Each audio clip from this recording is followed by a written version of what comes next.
ಸ್ನೇಹಿತರೆ ನಮಸ್ಕಾರ. ನಾನು ರವೀಂದ್ರ ಜೋಶಿ. ನನಗೆ ತಿಳುವಳಿಕೆ ಬಂದ ದಿವಸದಿಂದ ನೋಡ್ತಾ ಇದ್ದೀನಿ, ಇಷ್ಟು ವೈರುಧ್ಯಮಯವಾದಂಥ, ಇಷ್ಟು ವಿರೋಧಾಭಾಸದಿಂದ ಕೂಡಿದಂಥ, ಇಷ್ಟು ವಿಕ್ಷಿಪ್ತ ವಿಲಕ್ಷಣವಾದಂಥ, ಇಷ್ಟು ಭಯಾನಕವಾದಂಥ ಯುದ್ಧವನ್ನು ನಾನು ನೋಡಲೇ ಇಲ್ಲ. ಈಗ ನಡೀತಾ ಇರುವಂಥ ವಿದ್ಯಮಾನವನ್ನು ಪ್ರತಿ ದಿವಸ ನಾನು ಕಳೆದ 20 ದಿವಸಗಳಿಂದ ಹೇಳ್ತಾ ಇದ್ದೀನಿ. ಆದರೆ ನಿನ್ನೆ ಇದಕ್ಕೊಂದು ತಾರ್ಕಿಕ ಅಂತ್ಯ ಬರುತ್ತೆ ಅನ್ನುವ ರೀತಿಯಲ್ಲಿ ಡೊನಾಲ್ಡ್ ಟ್ರಂಪ್ ಹೇಳಿಕೆಯನ್ನು ಕೊಡ್ತಾರೆ. ನಾನು ಇರಾನ್ ಮತ್ತು ಇಸ್ರೇಲ್ ಅಮೆರಿಕ ಯುದ್ಧದ ಬಗ್ಗೆ ಮಾತಾಡ್ತಾ ಇದ್ದೀನಿ. ಅದನ್ನು ಮತ್ತೊಂದು ಸಲ ತಮ್ಮೆದುರಿಗೆ ಪುನರಪಿ ಪ್ರಸ್ತಾಪ ಮಾಡಬೇಕಾದ ಅಗತ್ಯ ಇಲ್ಲ. ಡೊನಾಲ್ಡ್ ಟ್ರಂಪ್ ಹೇಳ್ತಾರೆ, we have achieved our target, we have accomplished, we may close down ನಾವು ಅಂತ. ಅಂದರೆ ಯುದ್ಧವನ್ನು ನಾವೀಗ ಮುಗಿಸಬಹುದು, ಆ ಹಂತಕ್ಕೆ ಬಂದಿದ್ದೇವೆ ಅಂತ. ಹೀಗೆ ಹೇಳಿದ ಕೆಲವು ನಿಮಿಷಗಳಲ್ಲಿ ಅಮೇರಿಕೆ ಪೆಂಟಗನ್ನಿಂದ ಅಧಿಕೃತವಾದಂಥ ಹೇಳಿಕೆ ಬರುತ್ತೆ. ಆಲ್ರೆಡಿ ನಮ್ಮ 50,000 ಜನ ಬೇರೆ ಬೇರೆ ಬೇಸ್ಗಳಿಂದ ನಮ್ಮ ಮಿಲಿಟರಿ ಅಸೆಟ್ಸು ಕೆಲಸ ಮಾಡ್ತಾ ಇದ್ದಾರೆ. 2,500 ಸೇಲರ್ಸನ್ನು ಮತ್ತೆ ನಾವೀಗ ಕಳಿಸ್ತಾ ಇದ್ದೀವಿ ಅಂತ ಅಲ್ಲಿಂದ ಹೇಳಿಕೆ ಬರುತ್ತೆ. ದೇಶದ ಅಧ್ಯಕ್ಷ ಯುದ್ಧ ಮುಗಿಯುವ ಹಂತದಲ್ಲಿದೆ, ಅಕಂಪ್ಲಿಷ್ ಆಗಿದೆ ಅಂತ ಅವ್ರು ಹೇಳ್ತಾರೆ. ಹೊಸದಾಗಿ 2,500 ಸೇಲರ್ಸ್ ಕಳಿಸ್ತೀವಿ ಅಂತ ಪೆಂಟಗನ್ ಹೇಳುತ್ತೆ. ಇದಕ್ಕೆ ಏನು ಅಂತ ಹೇಳ್ತೀರಿ? ಇದು ಒಂದು ಕಡೆ. ಇನ್ನೊಂದು ಕಡೆ ಇಸ್ರೇಲ್ನ ಪತ್ರಿಕಾಗೋಷ್ಠಿ ಬಗ್ಗೆ ನಾನು ನಿನ್ನೆ ಹೇಳಿದೆ. ಬೆಂಜಮಿನ್ ನೆತನ್ಯಾಹು ಯಾವ ರೀತಿ ಪತ್ರಿಕಾಗೋಷ್ಠಿಯನ್ನು ನೆರವೇರಿಸಿದ್ರು ಅಂತ.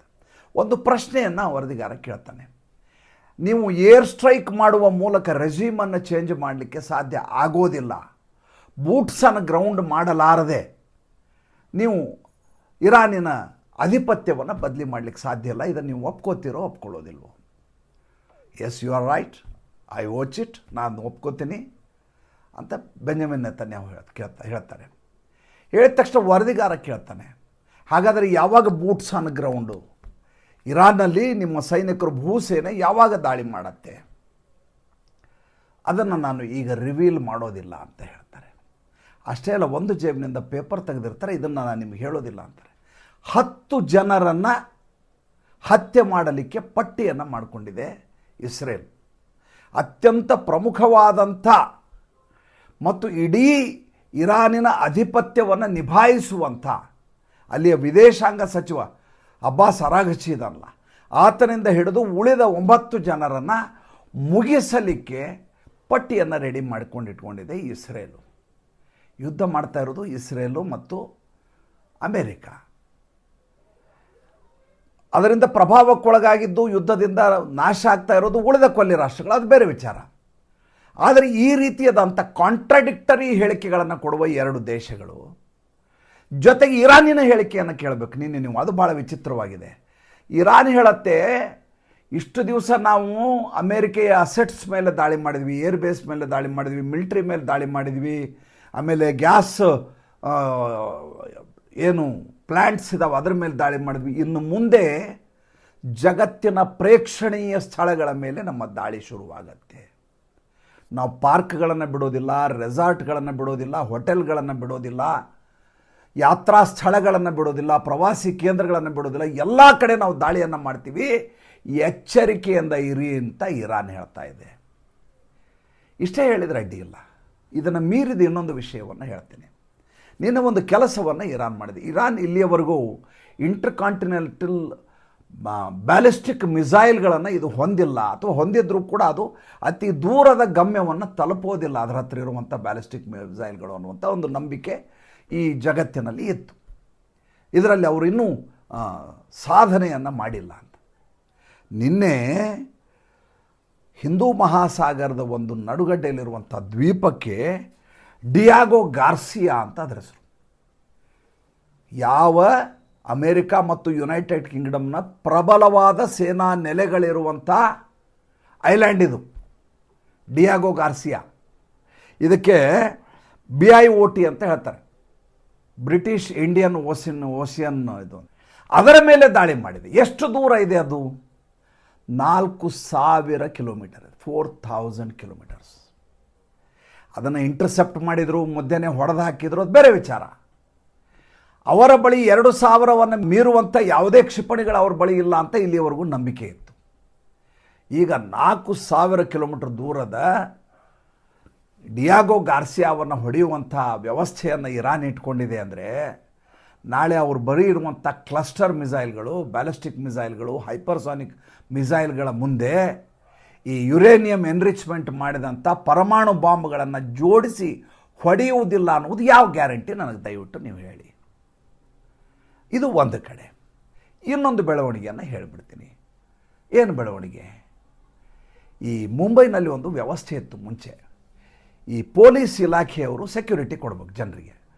ದೊಡ್ಡ ದೊಡ್ಡ ಬಿಗ್ ವಿಗ್ಸು, ಫಿಲ್ಮ್ ಸ್ಟಾರ್ಸು, ಡೈಮಂಡ್ ಮರ್ಚೆಂಟ್ಸು, ಇಂಡಸ್ಟ್ರಿಯಲಿಸ್ಟ್ಸು ಅವರನ್ನು ಕಿಡ್ನ್ಯಾಪ್ ಮಾಡೋದು, ಅವ್ರ ಮಕ್ಕಳನ್ನ ಅಥವಾ ಅವ್ರ ಕಿರುಕುಳ ಕೊಡೋದು, ಈ ರೀತಿಯಾದಂಥ ಗೂಂಡಾಗಳೇನಿರ್ತಿದ್ರಲ್ಲ, ಈ Dawood Ibrahim gang, Chhota Rajan gang, Memon brothers gang, ಅವರಿಂದ ರಕ್ಷಣೆಯನ್ನು ಕೊಡಲಿಕ್ಕೆ ಹಫ್ತಾ ವಸೂಲಿ ಮಾಡಲಿಕ್ಕೆ ಜನ ಇರ್ತಿದ್ರು ಮಾಂಡಲೀಕರ ರೀತಿಯಲ್ಲಿ. ಪೊಲೀಸರಿಗೆ ದುಡ್ಡು ಕೊಡೋ ಬದಲು ಇವರಿಗೆ ದುಡ್ಡನ್ನು ಕೊಡಲಾಗ್ತಾ ಇತ್ತು, ಹಫ್ತಾ ವಸೂಲಿ ಮಾಡೋರು. ಇದಕ್ಕೆ ಪ್ರೊಟೆಕ್ಷನ್ ಮನಿ ಅಂತ ಹೇಳ್ತಾ ಇದ್ರು. ಈಗ ಅದು ಮುಂಬೈನಲ್ಲಿ ಇಲ್ಲ. ಒಂದು ಕಾಲಕ್ಕೆ ಭಾಳ ಪ್ರಬಲವಾಗಿ ಇಡೀ ಮುಂಬೈಯನ್ನು ಆಳ್ತಾ ಇದ್ದದ್ದೇ ಈ ರೀತಿಯಾದಂಥ ಅಂಡರ್ವರ್ಲ್ಡ್ ಜನಗಳು. ನಿಮಗೆ ರಕ್ಷಣೆಯನ್ನು ಕೊಡ್ತೀವಿ, ನಿಮ್ಮ ಕುಟುಂಬಕ್ಕೆ ನಿಮಗೇನು ತೊಂದರೆ ಆಗಲಾರ್ದಂಗೆ ನೋಡ್ಕೋತೀವಿ, ನಿಮ್ಮ ಏರಿಯಾ ದಾದಾಗಳು, ರೌಡಿಗಳು ಬಂದು ನಿಮ್ಮ ಕಿರುಕುಳ ಕೊಟ್ಟಿರಬಾರ್ದು, ನಿಮ್ಮ ಹುಡುಗಿಯನ್ನು ಚುಡಾಯಿಸಬಾರ್ದು, ಅದೆಲ್ಲ ನಾವು ನೋಡ್ಕೋತೀವಿ. ಇದು ಭಾಳ ದೊಡ್ಡ ಮಟ್ಟದಲ್ಲಿ ಅನುಚಾನವಾಗಿ ನಡ್ಕೊಂಬಂದದ್ದು ಇದು. ಆ ರೀತಿಯದಾದಂಥ ಒಂದು ಹೊಸ ಸಂಪ್ರದಾಯವನ್ನು ಈಗ ಇರಾನು ಸ್ಟ್ರೇಟ್ ಆಫ್ ಹಾರ್ಮೋಸಲ್ಲಿ ಶುರು ಮಾಡಿದೆ. ಅದನ್ನು ಸ್ವತಃ ಅವರ ವಿದೇಶಾಂಗ ಸಚಿವ ಅಬ್ಬಾಸ್ ಅರಾಘಚಿ ಒಪ್ಕೊಂಡಿದ್ದಾರೆ. ನಿನ್ನೆ ಒಂದು ಸಮುದ್ರದಲ್ಲಿ ಹೋದಂಥ ಒಂದು ನೌಕೆ, ಕಂಟೈನರ್ ಹೊಂದಂಥದ್ದು, ಕಚ್ಚಾ ತೈಲವನ್ನು ಹೊಂದಿರುವಂಥ ನೌಕೆಗೆ ದುಡ್ಡನ್ನು ವಸೂಲಿ ಮಾಡಿ ತದನಂತರ ಹೋಗಲಿಕ್ಕೆ ಅವಕಾಶ ಮಾಡಿಕೊಟ್ಟಿದ್ದಾರೆ. ಆತ ಸ್ವತಃ ಟಿ ವಿ ಚಾನಲಲ್ಲಿ ಇದನ್ನು ಒಪ್ಕೋತಾರೆ. ಆ ಸಚಿವ ಏನಂತ ಹೇಳ್ತಾರೆ ಅಂದರೆ, ಈ ಸ್ಟ್ರೇಟ್ ಆಫ್ ಹಾರ್ಮೋಸ್ ಇದೆಯಲ್ಲ, ಅಲ್ಲಿ ಇವರು ಸೇಫ್ ಝೋನ್ ಅಂತ ಅದನ್ನ ಕ್ರಿಯೇಟ್ ಮಾಡ್ತಾರೆ. ಯಾವ ಹಡಗು ಆ ಪ್ರದೇಶದ ಮೂಲಕ ಹಾಸಿ ಹೋಗಬೇಕೋ, ಆ ಜಲಮಾರ್ಗದ ಮೂಲಕ ಹಾಸಿ ಹೋಗಬೇಕೋ, ಅವರು ತಮ್ಮ ದಾಖಲಾತಿಗಳನ್ನು ಇರಾನ್ ಸರ್ಕಾರಕ್ಕೆ ಕೊಡಬೇಕು. ದಾಖಲಾತಿಯ ಕೊಡೋ ಜೊತೆಗೆ 1 ಬ್ಯಾರಲ್ಗೆ $1 ಹಾಗೆ ಸಂಪೂರ್ಣ ಹಡಗಿನಲ್ಲಿರುವಂಥ ಎಷ್ಟು ಬ್ಯಾರಲ್ ಇದೆಯೋ ಅಷ್ಟು ಲಕ್ಷ ಡಾಲರ್ಗಳನ್ನು ಇರಾನ್ ಸರ್ಕಾರಕ್ಕೆ ದುಡ್ಡು ಕಟ್ಟಬೇಕು. ಕಟ್ಟಿದ ಮೇಲೆ ಆ ಜಲಮಾರ್ಗದ ಮೂಲಕ ಆ ಹಡಗು ತನ್ನ ಟಾರ್ಗೆಟ್ಗೆ ಹೋಗಿ ತನ್ನ ಗಮ್ಯವನ್ನು ಹೋಗಿ ತಲುಪಬಹುದು. ಇದನ್ನು ಮುಂದಿನ ದಿನಗಳಲ್ಲಿ ಎಲ್ಲ ಹಡಗುಗಳಿಗೂ, ಆ ಜಲಮಾರ್ಗದಲ್ಲಿ ಸಂಚರಿಸುವ ಎಲ್ಲ ವ್ಯವಹಾರಗಳಿಗೂ ನಾವು ಇದನ್ನು ಅಳವಡಿಸಲಿದ್ದೇವೆ. ಈಗ $1 ಇಟ್ಕೊಂಡಿದ್ದೀವಿ, 120 ಮಿಲಿಯನ್ ಬ್ಯಾರಲ್ಸ್ ಅಷ್ಟು ಹೋಗ್ತಂತ ಒಂದು ದಿವಸಕ್ಕೆ. ಅಷ್ಟಕ್ಕೂ $1 ಅಂದರೆ ನೀವು ಲೆಕ್ಕ ಹಾಕಿ ಎಷ್ಟಾಗತ್ತೆ. ಆತ ಹೇಳೋದೇನು ಅಂದರೆ, ಬರೀ $1 ತಾನೇ ಒಂದು ಬ್ಯಾರಲ್ಗೆ, ಏನು ಕಷ್ಟ ಇದೆ? ಈಗ $110ಗೆ ಒಂದು ಬ್ಯಾರಲ್ ಅಂದ್ಕೊಳ್ಳಿ, $110 ಜೊತೆ ಒಂದು ಸೇರಿಸಿ $111 ಕೊಡ್ತಾರೆ. ಕೊಡಲಿ. ಕೊಡದೇ ಇದ್ದರೆ ಏನು ಮಾಡ್ತಾರೆ? ಕೊಡದೇ ಇದ್ದರೆ ಇದು ಒಂದು ತೀರ ಇದೆಯಲ್ಲ, ಈ ಜಲಮಾರ್ಗದಿಂದ ಪಾಸಾಗೋದು, ಅದು ಈ ಇರಾನ್ಗೆ ಸಂಬಂಧಪಟ್ಟದ್ದು. ಇರಾನ್ನ ಭೂಮಿತಿ ಹೇಗಿದೆ ಅಂತ ನಾನು ತಮಗೆ ಈಗಾಗಲೇ ಜಿಯೋಗ್ರಫಿಕಲಿ ಅದ್ರ ಬಗ್ಗೆ ಹಳೆಯ ಸಂಚಿಕೆಗಳಲ್ಲಿ ಹೇಳಿದ್ದೀನಿ. ಇವರ ಕಣಿವೆ ಪ್ರದೇಶ ಅಲ್ಲಿದೆ, ಇವರ ಗುಹೆಗಳಿದ್ದಾವೆ, ಇವರ ಟನಲ್ಗಳಿದ್ದಾವೆ. ಅಲ್ಲಿ ಕೂತ್ಕೊಂಡು ಹೌತಿ ಉಗ್ರರ ರೀತಿ ಇವರು ಹಡಗಿನ ಮೇಲೆ ದಾಳಿಯನ್ನು ಮಾಡ್ತಾರೆ. ಮುಂಚೆ ಅರಬ್ರು ಏನು ಮಾಡ್ತಿದ್ರು ನೆನಪು ಮಾಡ್ಕೊಳ್ಳಿ. ಇವ್ರು ಯಾರು ಬೇರೆ ಅಲ್ಲಿ, ಇವರೆಲ್ಲ ಅರಬ್ರೇ. ಇವರೆಲ್ಲ ಏನು ಮಾಡ್ತಿದ್ರು? ಚೈನಾದಿಂದ ಬರುವಂಥ ವ್ಯಾಪಾರಿಗಳು, ಭಾರತದಿಂದ ಹೋಗುವಂಥ ವ್ಯಾಪಾರಿಗಳು, ಮಧ್ಯ ಏಷ್ಯಾದಿಂದ ಸಂಚರಿಸುವಂಥ ಜನ, ಏಷ್ಯಾದ ಜನ, ಯಾರ್ಯಾರು ಬೇರೆ ಬೇರೆ ಐರೋಪ್ಯ ದೇಶದಿಂದ ಬರುವಂಥವ್ರು, ಇವ್ರನ್ನೆಲ್ಲ ಮರುಭೂಮಿಯಲ್ಲಿ ಬರುವಾಗ ಹೊಡೆದು ಬಡೆದು ಅವ್ರ ಹತ್ರ ಇರೋದನ್ನೆಲ್ಲ ಕಿತ್ಕೊಂಡು ಓಡಿಸ್ತಾಯಿದ್ರು. ಒಂದು ವೇಳೆ ಕಿತ್ಕೋಬಾರ್ದು ಅಂದರೆ ಇವ್ರಿಗೆ ಒಂದಷ್ಟು ಕಪ್ಪವನ್ನು, ತಂದಿರುವಂಥ ವಸ್ತುಗಳನ್ನು, ರೇಷ್ಮೆಯನ್ನು, ದವಸ ಧಾನ್ಯಗಳನ್ನು, ಮಸಾಲೆ ಪದಾರ್ಥಗಳನ್ನು ಅಲ್ಲಿರುವಂಥ ಈ ಜನರಿಗೆ ಕೊಟ್ಟವರು ಮುಂಸಾಗಬೇಕಾಯ್ತು. ಬಡಾಮಿಗಳು ಅಂತ ಹೇಳೋರು ಅವ್ರಿಗೆ. ಇವರೆಲ್ಲ ಬಡಾಮಿಗಳು, ಅಲ್ಲಿಯ ಆದಿವಾಸಿಗಳು ಅಂತ. ಮರುಭೂಮಿಯಿಂದ ನೋಡಿ, ಜಗತ್ತಿನಲ್ಲಿ ನಾಗರಿಕತೆ ಹುಟ್ಟೋದು ನದಿಗಳಿಂದ. ಸಿಂಧು ನದಿಯ ನಾಗರಿಕತೆ ನಾನು ನಿಮಗೆ ಹೇಳಿದ್ದೀನಿ ಅದ್ರ ಬಗ್ಗೆ. ಇಲ್ಲಿ ಹಾಗಲ್ಲ. ಇಲ್ಲಿ ಮರುಭೂಮಿಯಲ್ಲಿ ನಾಗರಿಕತೆ ಹುಟ್ಕೊಂಡಿರೋದು. ಮರುಭೂಮಿಗೆ ಹೇಗೆ ಬೇಕೋ ಹಾಗೆ ತಮ್ಮ ಸಂಸ್ಕೃತಿಯನ್ನು ಅಳವಡಿಸಿಕೊಂಡಿರುವ ಜನ ಅದೃಷ್ಟವಶಾತ್ ಆ ಮರುಭೂಮಿಯಲ್ಲಿ ತೈಲ ದಕ್ಕಿರೋದರಿಂದಾಗಿ ಇವತ್ತು ಜಗತ್ತನ್ನು ಆಳುವಂಥ ಶ್ರೀಮಂತರಾಗಿ ಕೂತಿರುವಂಥ ಜನ ಇವರು. ಆ ಶ್ರೀಮಂತಿಕೆಯ ಅಹಮಿಕೆ ಇದೆಯಲ್ಲ, ಆ ಅಹಮಿಕೆ ಇವತ್ತು ಯಾವ ಮಟ್ಟಕ್ಕೆ ತಂದು ನಿಲ್ಲಿಸಿದೆ ಅನ್ನೋದನ್ನು ಅರ್ಥ ಮಾಡ್ಕೊಳ್ಳಿ. ರಂಜಾನ್ ಅನ್ನೋದು ಇವ್ರಿಗೆ ಭಾಳ ಪವಿತ್ರ ಮಾಸ ಅಂತ ಹೇಳ್ತಾರೆ. ಈದ್ ಉಲ್ ಫಿತರ್ ಅಂತ ಹೇಳ್ತಾರೆ ಇವರು. 30 ದಿವಸ ರೋಜಾ ಮಾಡಬೇಕು, ಉಪವಾಸ ಇರಬೇಕು, 30 ದಿವಸ ದಿನಕ್ಕೆ 5 ಸಲ ನಮಾಜ್ ಮಾಡಬೇಕು ಮತ್ತು ಬಡಬಗ್ಗರಿಗೆ ದಾನವನ್ನು ಮಾಡಬೇಕು. ಈ ಪವಿತ್ರ ಮಾಸದಲ್ಲಿ ಊರವರಿಗೆ ಊಟ ಹಾಕಬೇಕು, ದಾಸೋಹ ಮಾಡಬೇಕು. ಇದು ಅವ್ರಿಗಿರುವಂಥ ಸಂಪ್ರದಾಯ. ಈ ಸಲ ಫೆಬ್ರವರಿ 28ಕ್ಕೆ ಶುರುವಾದಂಥ ಈ ರಕ್ತದೋಕುಳಿ ಇಡೀ ರಂಜಾನ್ ತಿಂಗಳನ್ನು ಸಂಪೂರ್ಣವಾಗಿ ಯಾವ ರೀತಿಯ ಅವಸಾನಕ್ಕೆ ತೆಗೆದುಕೊಂಡು ಹೋಯಿತು ಅಂದರೆ ಅದಕ್ಕೆ ಶಬ್ದಗಳೇ ಇಲ್ಲ. ಕತಾರ್ ಶೇಖು ಇದೇ ಡೊನಾಲ್ಡ್ ಟ್ರಂಪ್ಗೆ ಚಿನ್ನದ ವಿಮಾನವನ್ನು ಸುವರ್ಣಮಯ ವಿಮಾನವನ್ನು ಕೊಡುಗೆಯಾಗಿ ನೀಡಿದರು.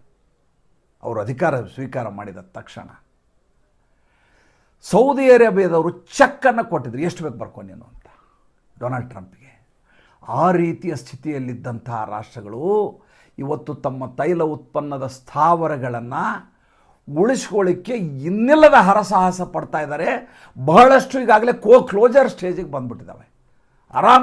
ಅರಾಮ್ಕೋ ಕ್ಲೋಸ್ ಆಗಿದೆ ಸೌದಿ ಅರೇಬಿಯಾದಲ್ಲಿ. ಒಂದೊಂದಾಗಿ ಹೇಳ್ತೀನಿ, 4 ಪಾಯಿಂಟ್ ಹೇಳ್ತೀನಿ, ಭಾಳ ಸಮಯ ತೊಗೊಳ್ಳೋದಿಲ್ಲ. ನನಗೆ ಭಾಳ ಗಂಟ್ಲಿಂದ ನೋವು ಬೇರೆ ಇದೆ, ಮಾತಾಡಿದರೆ ಭಾಳ ತ್ರಾಸಾಗ್ತದೆ. ಆದ್ದರಿಂದ ಒಂದು 4 ಪಾಯಿಂಟ್ ಹೇಳಿ ಇವತ್ತಿನ ಸಂಚಿಕೆಯನ್ನು ಮುಗಿಸ್ತೇನೆ. ಹೇಳ್ತಾ ಇದ್ದರೆ ನನಗೆ ಭಾವೋದ್ವೇಗಕ್ಕೆ ಒಳಗಾಗಿಬಿಡ್ತೇನೆ, ಅದೇ ಸಮಸ್ಯೆ ಇರೋದು. ಇರಾನ್ ಹಿಟ್ ಕುವೈತ್ ರಿಫೈನರಿ, ಅಲ್ ಅಹಮದಿ ರಿಫೈನರಿ ಅನ್ನುವಂಥ ರಿಫೈನರಿ ಮೇಲೆ, ಕುವೈತಿನ ರಿಫೈನರಿ ಮೇಲೆ ಇರಾನ್ ದಾಳಿ ಮಾಡಿದೆ. ತಯಾರಿ ಸಂಸ್ಕರಣೆ ಆಗ್ತಾ ಇದ್ದದ್ದು ಎಷ್ಟು ಅಂತ ಕೇಳಿದರೆ ಗಾಬರಿ ಆಗಿಬಿಡ್ತೀರಿ, ಬೆಚ್ಚಿ ಬಿದ್ದು ಬಿಡ್ತೀರಿ. ಪ್ರತಿ ದಿವಸ 7,30,000 ಬ್ಯಾರಲ್ಗಳು ಉತ್ಪನ್ನ ಆಗ್ತಾ ಇತ್ತಲ್ಲಿ. ಪ್ರತಿ ದಿವಸ 7,30,000. ಅದರ ಮೇಲೆ ಸ್ಟ್ರೈಕ್, ಅದರ ಮೇಲೆ ದಾಳಿಯನ್ನು ಮಾಡಿದ್ದಾರೆ. ಈಗ ಅವ್ರ ಕತೆ ಏನಾಗುತ್ತೆ ಕುವೈತದ್ದು ಯೋಚನೆ ಮಾಡಿ. ಪ್ರವಾಸಿ ಕೇಂದ್ರದ ಮೇಲೆ ಹೊಡಿತೀನಿ ಅಂತ ಇರಾನ್ ಹೇಳಿದೆ. ಅಷ್ಟೇ ಅಲ್ಲ, ಹೇಗೆ ನೀವು ಸದ್ದಾಮ್ ಹುಸೇನನ್ನು ಮುಗಿಸಿದಿರೋ ಅದೇ ರೀತಿ ಬೆಂಜಮಿನ್ ನೆತನ್ಯಾಹು ಮತ್ತು ಡೊನಾಲ್ಡ್ ಟ್ರಂಪ್ ಅವ್ರನ್ನ ಮುಗಿಸ್ತೀವಿ ಅಂತ ಅವ್ರು ಹೇಳಿದ್ದಾರೆ, ಬಹಿರಂಗವಾಗಿ ನೀಡಿದಂಥ ಹೇಳಿಕೆ. ಇದರ ಮಧ್ಯೆ ಇನ್ನೊಂದು ವಿಚಿತ್ರ ಆಗಿದೆ. ಏನಪ್ಪ ಅಂದರೆ, ಅಮೇರಿಕ ಸ್ಯಾಂಕ್ಷನ್ ಹಾಕಿತ್ತು ಇರಾನ್ ಮೇಲೆ, ಭಾಳಷ್ಟು ವರ್ಷಗಳಿಂದ ನಡೀತಾ ಇದೆ. ಹೀಗಾಗಿ ಅಲ್ಲಿ ಅತಿರೇಕದ ಇನ್ಫ್ಲೇಷನ್ ಆಗಿದೆ. 15 ಲಕ್ಷ ರಿಯಾಲ್ ಕೊಟ್ಟರೆ $1 ಬರುತ್ತೆ, ಆ ರೇಟ್ ಹಾಕಿ ಕೂತಿದೆ. ಆದರೆ ಇಷ್ಟು ವರ್ಷ ಸ್ಯಾಂಕ್ಷನ್ ಇದ್ದದ್ದು ಯುದ್ಧ ನಡೆಯುವಂಥ ನಡುವಿನ ಸಂದರ್ಭದಲ್ಲಿ ಈ ನಿಷೇಧಕ್ಕೆ, ಈ ಸ್ಯಾಂಕ್ಷನ್ಗೆ 1 ತಿಂಗಳ ವಿನಾಯಿತಿಯನ್ನು ಅಮೇರಿಕ ಕೊಟ್ಟಿದೆ. ಶತ್ರು ರಾಷ್ಟ್ರ ಅದರ ಮೇಲೆ ತನ್ನ ಎಲ್ಲ ಸೇನಾ ನೆಲೆಗಳ ಮೂಲಕ ದಾಳಿಯನ್ನು ಮಾಡ್ತಾ ಇದೆ.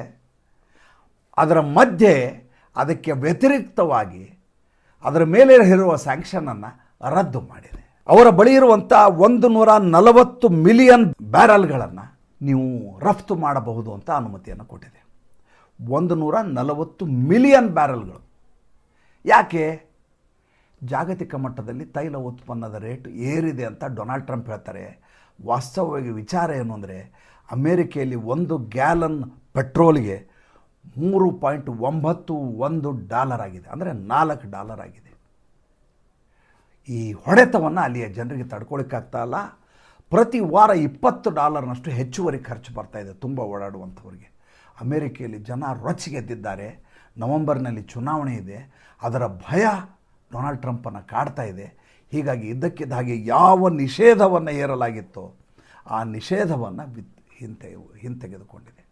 ಯಾವ ಸ್ಥಿತಿಗೆ ಬಂದಿದೆ ಯುದ್ಧ ಅನ್ನೋದನ್ನು ಅರ್ಥ ಮಾಡ್ಕೊಳ್ಳಿ.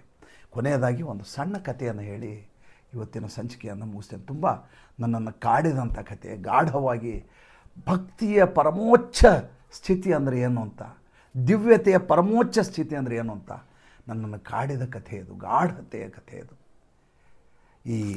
ಇದರಲ್ಲಿ ಮಹಾಭಾರತದ ಅನುಶಾಸನ ಪರ್ವದಲ್ಲಿ ಭೀಷ್ಮ ಒಂದು ಮಾತು ಹೇಳ್ತಾನೆ. ಏನಂತ ಹೇಳ್ತಾನೆ ಅಂದರೆ, ಯಾವುದೇ ಕೆಲಸವನ್ನು ನೀವು ನಿರಂತರವಾಗಿ 12 ವರ್ಷ ಮಾಡಿಬಿಟ್ರೆ ನಿಮಗೆ ಅನುಷ್ಠಾನ ಆಗಿಬಿಡುತ್ತೆ, ಅದು ಕೈಗೂಡಿಬಿಡುತ್ತೆ. ನೀವು ಏನು ಆಗಬೇಕು ಅಂತ ಮಾಡಿದ್ರು ಸಿದ್ಧಿ ಆಗಿಬಿಡುತ್ತೆ ಅಂತ. ಒಬ್ಬ ಗೋಕುಲದಲ್ಲಿ ಒಬ್ಬ ಕೃಷ್ಣದಾಸ ಅಂತ ಕೃಷ್ಣನ ಭಕ್ತ, ವಯಸ್ಸಾಗಿದೆ. ವಯಸ್ಸಾದ ಭಕ್ತ ತನ್ನ ಆರಾಧ್ಯ ದೈವವಾದಂಥ ಕೃಷ್ಣನಿಗೆ ಪ್ರತಿ ದಿವಸ ಬೆಳಗ್ಗೆ ಹೋಗಿ ಆತನಿಗೆ ಪುಷ್ಪವೃಷ್ಟಿ ಮಾಡಿ ಹಾರ ಹಾಕುವಂಥ ಒಂದು ಹರಕೆಯನ್ನು ತೆಗೋತಾನೆ. ಪ್ರತಿ ದಿವಸ ಬೆಳಗ್ಗೆ ಹೇಳೋದು, ಸ್ನಾನ ಮಾಡೋದು, ಹಾರ ತಗೊಳ್ಳೋದು, ಹೋಗಿ ಕೃಷ್ಣನಿಗೆ ಹಾಕೋದು. ಕೃಷ್ಣನಿದ್ರೆ ಒಂದು ಮಾತನ್ನು ಪ್ರತಿ ದಿವಸ ಹೇಳ್ತಾ ಇರ್ತಾನೆ. ಏನಂತ? 12 ವರ್ಷ ನಾನು ನಿನಗೆ ಹಾರ ಹಾಕ್ತೀನಿ, 13ನೇ ವರ್ಷದ ಬೆಳಗಿಗೆ ನಾನು ಬಂದು ನಿನ್ನ ಮನೆಗೆ ಹಾರ ಹಾಕಲ್ಲ, ನೀನು ಹಾರ ಹಾಕ್ಸ್ಕೊಳ್ಳಿಕ್ಕೆ ನಮ್ಮ ಮನೆಗೆ ಬರಬೇಕು. ಹೆಂಗಿದೆ ಸ್ವಾಮಿ ಷರತ್ತು? ಭಕ್ತ ದೇವರಿಗೆ ಏನು ಬೇಕಾದರೂ ಷರತ್ತು ಹಾಕ್ಬೋದು. ದೇವರು ಷರತ್ತುಗಳನ್ನು ಅತ್ಯಂತ ಪಾವನವಾಗಿ ಸ್ವೀಕರಿಸ್ತಾನೆ. ಪ್ರತಿ ದಿವಸ ಬೆಳಗ್ಗೆ ಹೋಗ್ತಾನೆ, ಹಾರ ಹಾಕ್ತಾನೆ, ಕೌಂಟಿಂಗ್ ಮಾಡ್ತಾನೆ. 11 ಆಯಿತು, 10 ಆಯಿತು, 9 ಆಯಿತು, 8 ಆಯಿತು, ಕರೆಕ್ಟ್ 12 ವರ್ಷ ಆಗತ್ತೆ. ನಾಳೆ ಮುಗೀತು, 12ನೇ ವರ್ಷ ಮುಗೀತು. 13ನೇ ವರ್ಷದ ಮೊದಲನೇ ದಿವಸ ಕೃಷ್ಣನ ಎದುರು ಹೋಗಿ ಕೈ ಮುಗಿತಾನೆ. ಕನ್ಹಯ್ಯ, ನನ್ನ 12 ವರ್ಷಗಳ ಹರಕೆಯನ್ನು ಪೂರೈಸಿದ್ದೇನೆ. ನಿನಗೆ ಹಾರ ಬೇಕಂದ್ರೆ ನಾಳೆ ಬೆಳಗ್ಗೆ ನನ್ನ ಗುಡಿಸಲಿಗೆ ನೀನು ಬರಬೇಕು ಅಂತ ದೇವರಿಗೆ. ಅಲ್ಲಿಂದ ಮನೆಗೆ ಬರ್ತಾನೆ. ರಾತ್ರಿ ಎಲ್ಲ 56 ಭೋಗ, 56 ಮೃಷ್ಟಾನ್ನಗಳನ್ನು ತಯಾರು ಮಾಡ್ತಾನೆ. ಬೆಳ್ಳಂಬೆಳಗು ತಯಾರು ಮಾಡ್ತಾನೆ. ತಾನೇ ಪೋಣಿಸಿ ಹಾರವನ್ನು ತಯಾರು ಮಾಡ್ತಾನೆ. ಬೆಳಗ್ಗೆ ಕೃಷ್ಣ ಪರಮಾತ್ಮ ಬರ್ತಾನೆ. 12 ವರ್ಷ ಹಾಕಿದ್ದೀನಿ, ಕಾರ್ಯಸಿದ್ಧಿಯಾಗಿದೆ ನನಗೆ. ನಾಳೆ ಬೆಳಗ್ಗೆ ಬರ್ತಾನೆ. ಏನು ಪಕ್ಷಗಳು ಹೇಗಿದ್ದು ಅಂದರೆ ಘಮ ಘಮ ಘಮ ಘಮ ಘಮ ಅನ್ಬೇಕಂತ. 13ನೇ ವರ್ಷದ ಮೊದಲನೇ ದಿವಸ ಬೆಳಗ್ಗೆ ಕಾಯ್ಕೊಂಡು ಕೂಡ್ತಾನೆ. ಬೆಳಗ್ಗೆ ಆಗತ್ತೆ, ಕೃಷ್ಣ ಬರೋದಿಲ್ಲ. ಮಧ್ಯಾಹ್ನ ಆಗತ್ತೆ, ಕೃಷ್ಣ ಬರೋದಿಲ್ಲ. ಸಂಜೆ ಇನ್ನೇನು ಗೋಧೂಳಿಯ ಸಮಯ. ಬೇಸರ ಆಗಿಬಿಡುತ್ತೆ. ಮೋಸ ಮಾಡಿದ ಕೃಷ್ಣ ನನಗೆ. ಈತನಿಗೆ ಹೃದಯವೇ ಇಲ್ಲ ಕೃಷ್ಣನಿಗೆ. ಇಂಥ ಕೃಷ್ಣನಿಗೆ ನಾನು ಪ್ರತಿ ದಿವಸ ಹರಕೆ ಹೊತ್ತು ಹಾರ ಹಾಕಿದೆ. ಅಂಥ ಮೂರ್ಖ ನಾನು. ತನ್ನ ಇಷ್ಟು ಅಡುಗೆಯನ್ನು ಕಟ್ಕೋತಾನೆ, ಬೆನ್ನಿಗೆ ಗಂಟು ಹಾಕ್ಕೋತಾನೆ, ಕೃಷ್ಣನ ದೇವಸ್ಥಾನದ ಹತ್ರ ಹೊರಡ್ತಾನೆ. ಬೈಕೊಂಡು ಗೊಣಗ್ತಾ ಹೊರಡ್ತಾನೆ. ಏನು ಕೆಟ್ಟ ದೇವರು ಇವನು ಅಂತ. ಎದುರುಗಡೆ ಗೋಧೂಳಿ ಸಮಯ, ಗೋವುಗಳು ಬರ್ತಾ ಇರ್ತವೆ. ಒಬ್ಬ ಗೋಪಾಲಕ ಬರ್ತಾ ಇರ್ತಾನೆ. ಕೂದಲಿನಲ್ಲೊಂದು ನವಿಲು ಗರಿ ಇರ್ತದೆ, ಕೈಯಲ್ಲೊಂದು ಕೊಳಲಿರ್ತದೆ. ಬರ್ತಾ ಇರ್ತಾನೆ ಗೋಪಾಲಕ. ಈತ ಗುಣ ಗುಣ ಗುಣ ಗುಣ ಬೈತಾ ಇರ್ತಾನೆ. ಆ ಬಾಲಕ ಬಂದು ಇವನ ಹತ್ರ ಕೇಳ್ತಾನೆ, ಏನು ಬೈತಾ ಇದೆಯಲ್ಲ ತಾತ, ಏನು ಬೈತಾ ಇದೆಯಾ? ಇಲ್ಲ, ಭಾಳ ಮೋಸ ಮಾಡಿಬಿಟ್ಟ ನನಗೆ. ಯಾರು ಮೋಸ ಮಾಡಿದರು? ಇಲ್ಲ, ಕನಯ್ಯ ನನಗೆ ಭಾಳ ಮೋಸ ಮಾಡಿದ. ಈತ ನಂಬ್ಕೊಂಡು ನಾನು 12 ವರ್ಷ ಹಾರ ಹಾಕಿದೆ. ನನ್ನ ಮನೆಗೆ ಬಾ, ಒಂದು ಸಲ ಬಾ ಅಂತ ಕರೆದೆ. ಒಂದು ಸಲನೂ ಬರಲಿಲ್ಲ. ನಾನು ನಿನ್ನ ರಾತ್ರಿ ನಿದ್ರೆ ಮಾಡಲಾರ್ದೆ ಬೆಳತಂಕ ಪಂಚಭಕ್ಷಗಳನ್ನ ತಯಾರು ಮಾಡಿದೆ, ಚಪ್ಪನ್ ಭೋಗ ಮಾಡಿದೆ. ಮನೆಗೆ ಬರ್ತಾನೆ ಅಂತ ಕಾಯ್ಕೊಂಡು ಕೂತೆ. ಏನು ತಾತ ಘಮ ಘಮ ಘಮ ಅಂತ ಇದೆ, ಈ ಬಿಸಿಲಲ್ಲಿ ನಡ್ಕೊಂಡು ಹೋಗಿದ್ದೀರಾ ನೀವು, ಹಣೆ ಮೇಲೆ ಬೆವರು ಇಳಿತಾ ಇದೆ, ಈಗ ಸಂಜೆ ಆಗಿದೆ, ಊಟ ಮಾಡಿ ನೀವು. ಇಲ್ಲ ಇಲ್ಲ, ನನಗೆ ಇಷ್ಟ ಇಲ್ಲ ಊಟ ಮಾಡೋಕ್ಕೆ. ಇಲ್ಲ ತಾತ, ಊಟ ಮಾಡಿ ನೀವು. ನನಗೂ ಬೆಳಗ್ಗೆಯಿಂದ ದನ ಇದು ಮಾಡ್ಕೊಂಡು ಹೋಗ್ತಾ ಇದ್ದೀನಿ, ನೀವು ಬೇರೆ ಈ ರೀತಿ ಬಂದು ದನಕ್ಕೆ ಡಿಕ್ಕೆ ಹೊಡಿತಾ ಇದ್ರಿ, ನೀವು ಕೆಳಗೆ ಬಿದ್ದು ಬಿಡ್ತಿದ್ರಿ, ನಾ ಬಂದು ಹಿಡಿದೆ ಹೋದ್ರೆ ಬಿದ್ದುಬಿಡ್ತಿದ್ರಿ, ನೀವು ಮೈಯಲ್ಲಿ ಶಕ್ತಿ ಇಲ್ಲ, ನಿತ್ರಾಣಾಗಿದ್ರಿ, ಊಟ ಮಾಡಿ. ಇಲ್ಲ, ಮಾಡಲ್ಲ ನಾನು, ಸಿಟ್ಟು. ಹಾಗಾದ್ರೆ ನನಗೆ ಊಟ ಮಾಡಿಸು, ಊಟ ಮಾಡು, ನನಗೆ ಊಟಕ್ಕೆ ಹಾಕ್ಕೊಡು. ಅಲ್ಲೇ ಮರದ ಕೆಳಗಡೆ ತಾತ ಕೃಷ್ಣದಾಸು ಎಲ್ಲ ಅಡುಗೆಗಳನ್ನು ಹರಿವ್ಕೋತಾನೆ. ಮಾಡು ಊಟ ಅಂತಾನೆ. ಈತ ಹೇಳ್ತಾನೆ, ಆ ಬಾಲಕ ದನಕಾಯಿ ಹುಡುಗ ಹೇಳ್ತಾನೆ, ನನ್ನ 2 ಕೈಗೆ ಸಗಣಿ ಆಗಿದೆ, ನಾನು ಹೆಂಗೆ ಊಟ ಮಾಡಲಿ, ನೀನು ಊಟ ಮಾಡಿಸು. ತಾತ ಮೊಮ್ಮಗನಿಗೆ ಊಟ ಮಾಡಿಸ್ದಾಗೆ ತುತ್ತು ಮಾಡಿ ಒಂದೊಂದೇ ತುತ್ತನ್ನು ಮಗುವಿಗೆ ತಿನ್ನಿಸ್ತಾನೆ.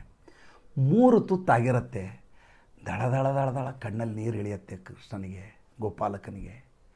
ಅಲ್ಲ, ಹಸಿವೆ ಅಂದೆ ನೀನು, ಹಸಿವೆ ಆಗಿದ್ದಕ್ಕೆ ನಿನಗೆ ಊಟ ಮಾಡಿಸ್ತಾ ಇದ್ದೀನಿ, ಸಂತೃಪ್ತಿ ಪಡಬೇಕು, ಅದು ಬಿಟ್ಟು ಅಳ್ತಾ ಇದೆಯಲ್ಲ ನೀನು, ಏನಯ್ಯ ನೀನು ಅಂತ ಮುದುಕ ಬೈತಾನೆ ಕೃಷ್ಣದಾಸ ಅವನಿಗೆ. ಮಗು ಹೇಳ್ತಾನೆ, ಊಟ ಏನೋ ಮಾಡಿಸಿದೆ, ಕಾಯ್ತಾ ಇದ್ದೀನಿ ನಾನು, ನನಗೆ ಹಾರ ಹಾಕಲೇ ಇಲ್ಲ ನೀನು ಹಾರ ಹಾಕಿದರೆ ನನಗೆ ಆಲಂಗಿಸಿಕೊಂಡ ಹಾಗಾಗತ್ತೆ, ನನ್ನನ್ನು ತಬ್ಬಿಕೊಂಡ ಹಾಗಾಗತ್ತೆ. ಆ ಹಾರ ಇಲ್ಲದೆ ಬದುಕಿ ಅಭ್ಯಾಸನೇ ಇಲ್ಲ ನನಗೆ, ಮೊದಲಂಗೆ ಹಾರ ಹಾಕು ನೀನು. ಕೃಷ್ಣದಾಸು ಗಲಿಬಿಲಿಗೊಂಡ್ಬಿಡ್ತಾನೆ. ಯಾರು ನೀನು? ಯಾವ ಕೃಷ್ಣನಿಗಾಗಿ ನೀನು ಕಾಯ್ತಾ ಇದ್ದೀಯೋ ಆತ ಎದುರಿಗೆ ಬಂದಿದ್ದೀನಿ, ನಾನು ಯಾರು ಅಂತ ಕೇಳ್ತಾ ಇದೆಯಲ್ಲ. ಇದ್ದಕ್ಕಿದ್ದ ಹಾಗೆ ಕೃಷ್ಣದಾಸು ನೆಲಕ್ಕೆ ಕುಸಿದು ಬಿಡ್ತಾನೆ. ಎದುರಿಗೆರ ವಿರಾಟ ಸ್ವರೂಪ, ಒಂದು ಕೈಯಲ್ಲಿ ಸುದರ್ಶನ ಚಕ್ರ, ಮತ್ತೊಂದು ತಲೆಯಲ್ಲಿ ನವಿಲುಗರಿ, ಕೈಯಲ್ಲಿ ಕೊಳಲು, ಸಾಕ್ಷಾತ್ ಕೃಷ್ಣ ಪರಮಾತ್ಮ ಎದುರಿಗೆ ಕಾಣಿಸ್ಬಿಡ್ತಾನೆ. ಗುಳೋ ಅಂತ ಅಳುತ್ತಾನೆ ಭಕ್ತ. ದೇವರು ಪ್ರತ್ಯಕ್ಷ ಆದಾಗ ಸಂತೋಷ ಆಗೋದಿಲ್ಲ, ಭಾವೋದ್ವೇಗ ಉಂಟಾಗತ್ತೆ. ಇದ್ದಕ್ಕಿದ್ದ ಹಾಗೆ ನಾವು ಏನು ಮಾಡೋದು ಗೊತ್ತಾಗಲಾರದೆ ಕುಸಿದು ಹೋಗುವ ಸ್ಥಿತಿ ಬರುತ್ತೆ. ದೇವ್ರ ಎದುರು ಹೋದಾಗ ಕಣ್ಣು ತೆಗೆದು ನೋಡೋಕ್ಕಾಗಲ್ಲ ರೀ, ಕಣ್ಣು ಮುಚ್ಕೊಂಡು ದೇವ್ರು ನೋಡ್ತೀವಿ ನಾವು. ಅಂಥ ತನ್ಮಯತೆ ಭಕ್ತನಲ್ಲಿರುತ್ತೆ. ಕೃಷ್ಣದಾಸ ನನ್ನ ಜೀವನ ಪಾವನವಾಯಿತು ಅಂತಾನೆ. ಕಥೆಯನ್ನು ಹೇಳಿ ಇವತ್ತಿನ ಸಂಚಿಕೆಯನ್ನು ಮುಗಿಸ್ತಾ ಇದ್ದೀನಿ. ನಾಳೆ ಹೊತ್ತಿಗೆ ಆರೋಗ್ಯವಾಗಿ ಬಂದು ತಮ್ಮ ಜೊತೆ ಮಾತಾಡ್ತೀನಿ. ನಿಮ್ಮ ಆಶೀರ್ವಾದ ಯಾವತ್ತಿಗೂ ನನ್ನ ಮೇಲಿರಲಿ. ನಮಸ್ಕಾರ.